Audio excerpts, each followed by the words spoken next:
여러분, 이제 나란 말씀이 둥기게 달아 또 다른 부분 한번 볼게요. 자, 말이 중국과 다르다. 주어 서술어였고 나라의라는 부분을 한번 볼까요? 여러분, 나라의는 말이라는 명사를 요 말 자체가 이렇게 꾸며주고 있다. 그쵸? 여러분, 명사를 꾸며주는 자리를 우리 관형어라고 해요. 얘들아, 그런데 요 관형어 자리 구성이 어떻게 되어 있어? 나라 더하기 의다. 그치?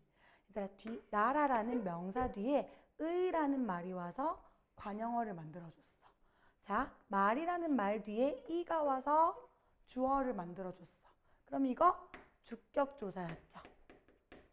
그러면 나라 뒤에 의라는 말이 와서 관형어를 만들어줬으면 얘 이름이 뭐겠어요? 그렇죠. 관형격 조사예요. 여러분, 우리가 현대국어에서는 관형격 조사로 의 써요. 지효의 가방, 민준의 가방. 그러면 앞에가 모음이 와도 의, 앞에가 자음이 와도 의, 이렇게 하는 거예요. 근데 중세국어 당시에는 관형격 조사의 형태가 의만 있는 게 아니라 좀 다양했어요. 자, 차이가 나올 타이밍이죠. 지효의 가방, 얘들아, 지효는 내가 높일 필요가 없어. 사람이야. 감정이 있겠지? 이런 걸 우리가 유적명사 이렇게 말하거든요. 유적명사인데 내가 높일 필요는 없는 존재예요. 높일 필요는 없고 지효라는 요 체언이 지금 양성모음으로 끝났어요? 음성모음으로 끝났어요? 양성모음으로 끝났어요. 자, 그러면은 요럴 때는 자, 요런 거를 썼어요. 에라고 읽으시면 되거든요. 에라는 조사를 썼고요. 왜냐면 요 아래가 양성이니까.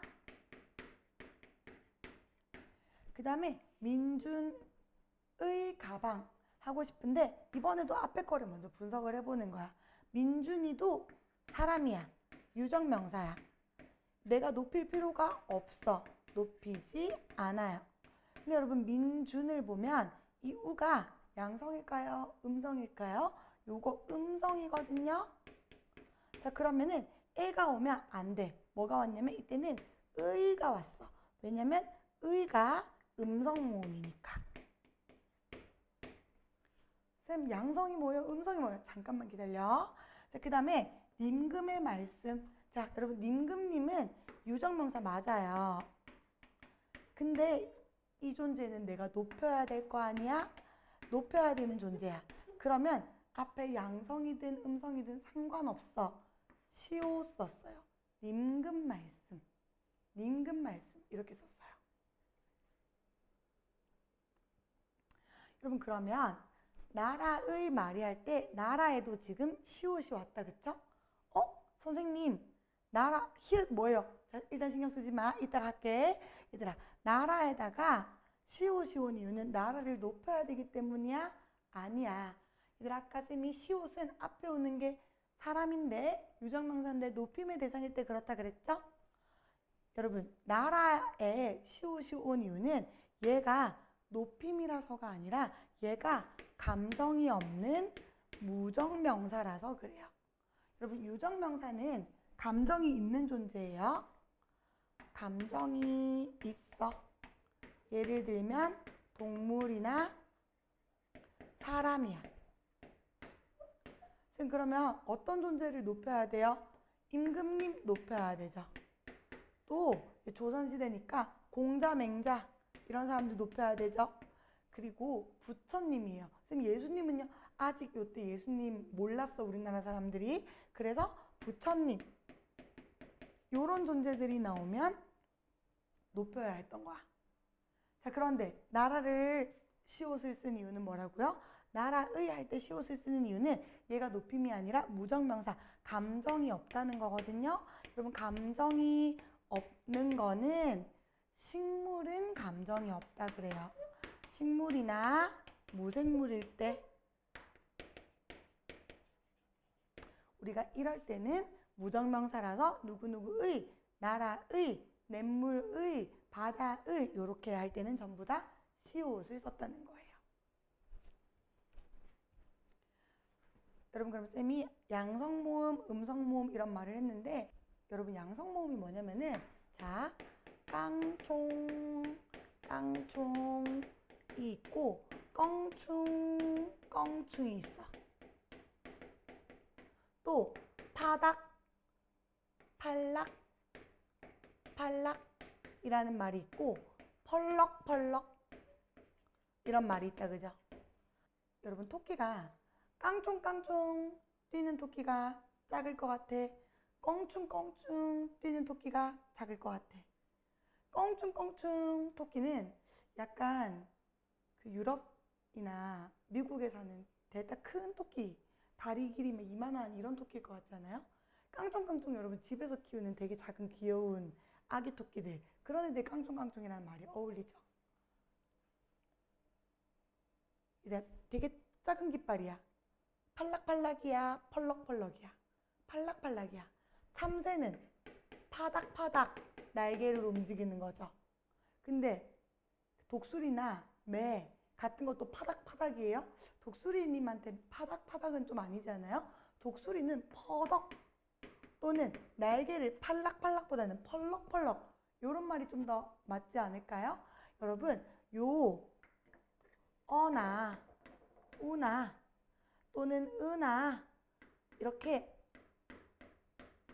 요렇게 생긴 말들 있죠. 요렇게 생긴 말들은 우리가 음성 모음이라고 하고요.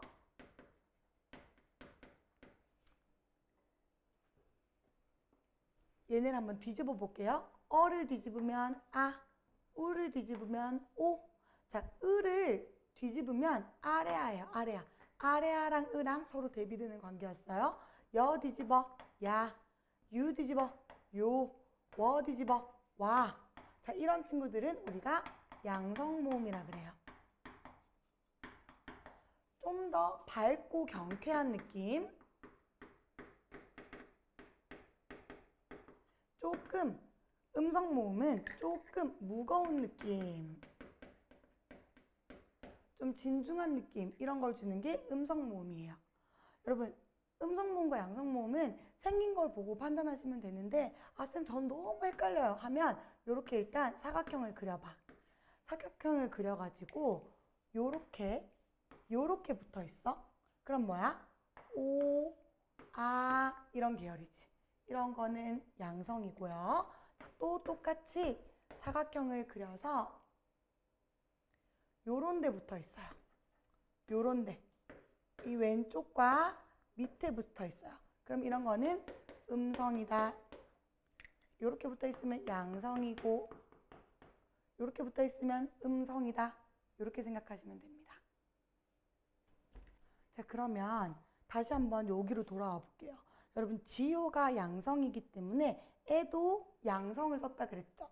민준이가 음성이기 때문에 우가 음성이기 때문에 의도 음성이 왔다 그랬죠. 여러분 양성 모음이 올 때는 무조건 양성 모음만 올 수 있고요. 음성 모음이 올 때는 무조건 음성 모음만 올 수 있는 거예요. 왜요? 왜 그랬을까요? 여러분 여기서도 중세국어의 특징이 나타나는데 중세국어는 이렇게 음성 모음은 음성 모음끼리, 양성 모음은 양성 모음끼리 쓰고 싶어 했어요. 다시 말해서 양성 모음과 보이나? 음성 모음이 서로를 배척했어.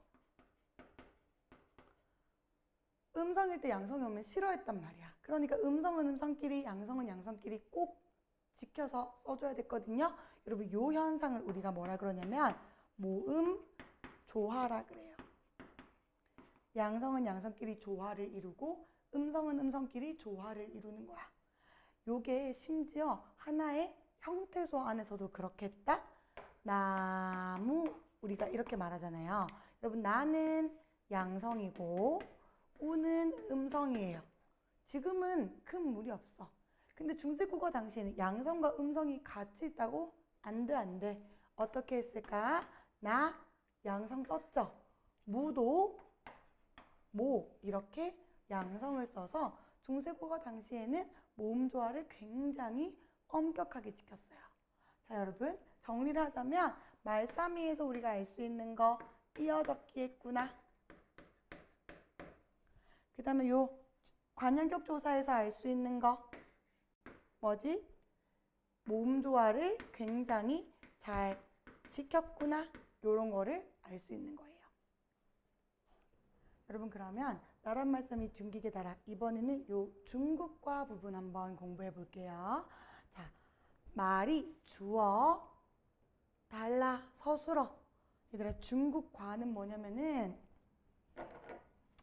말이 다르대. 어디랑 다르대?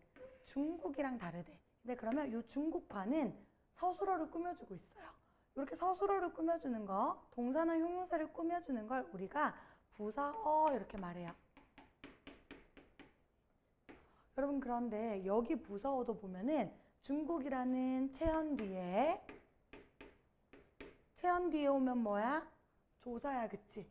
얘들아 마지막으로 한 번만 더 해보자. 주어를 만들어주는 조사를 주격조사, 관형어를 만들어주는 조사를 관형격 조사라고 했죠. 부사어를 만들어주는 조사를 뭐라고 할까요? 부사격 조사, 그렇게 말하는 거예요. 여러분 그러면 나라의 말이 중국과 달라요. 요 달라가 부사격 조사가 되는데 여러분 요 부사격 조사는 의미가 어떻게 되냐면 나는 너와 달라, 나는 보통 사람과 달라, 이제 나는 너랑 비교했을 때 달랐다, 나는 보통 사람과 비교했을 때 달랐다 라서 여기에 나오는 와, 과는 비교의 의미를 가지고 있어요. 그죠? 그래서 우리가 이런 거를 비교 부사격 조사 이렇게 말해요. 여러분 아까 이랑 의 같은 경우에는 현대국어랑 중세국어가 어떻게 다른지를 구분했거든요. 부사격 조사를 공부하실 때는 요 부사격 조사의 의미를 판단하셔야 돼요. 이게 비교하고 있으니까 비교 부사격 조사구나. 어렵진 않죠? 자 그러면 중국과 달라. 이제 실제로 중세국어에서 어떻게 썼는지 한번 살펴볼까요? 둥깃에 달아 이렇게 썼는데 아마 원형은 둥깃이겠죠? 둥깃에다가 에를 따로 붙인 것 같아. 얘들아 그러면 중국과 달라의 과가 비교 부사격 조사였다면 중세국어의 둥깃 뒤에 붙은 에도 뭐겠어요?